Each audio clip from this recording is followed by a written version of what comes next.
चंद्रपुरात आरक्षण बचाव कृती समितीच्या वतीने जिल्हाधिकारी कार्यालयासमोर 21 ऑगस्ट रोजी धरणे आंदोलन करण्यात आले।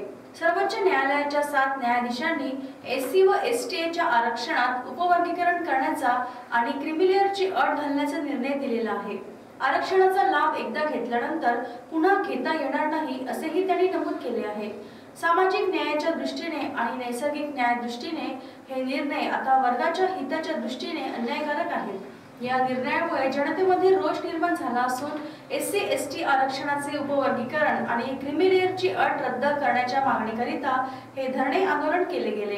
आरक्षणात आरक्षण आणि त्यात अ ब क ड मध्ये उपवर्गीकरण करणे हा आदेश सर्वोच्च न्यायालयाने राज्य सरकारला दिला आहे।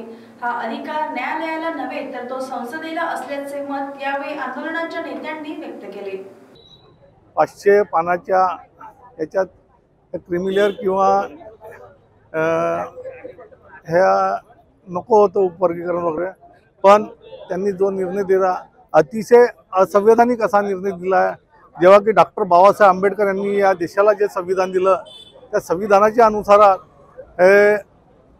तो निर्णय द्यायला पाहिजे होता, पण त्या निर्णयाच्या विरोधात आम्ही आज सर्व लोक या ठिकाणी जमलेलो आहोत आणि इथून आम्ही महामहिम राष्ट्रपतीला निवेदन देणार आहोत। आज 21 ऑगस्ट चंद्रपूर शहरामध्ये इथे धरणे आंदोलन चालू आहे। माननीय सुप्रीम कोर्टाने जो आता निर्णय दिलेला आहे की एससी एसटी वर्गीकरण आणि क्रिमिनल ची अट लागू करण्याकरिता राज्य शासनांना त्यांनी निर्देश दिलेला आहे की तुम्ही आपल्या परीने त्याची अंमलबजावणी करा। या अटीनुसार एससी एसटी वर फार मोठा अन्याय होणार आहे।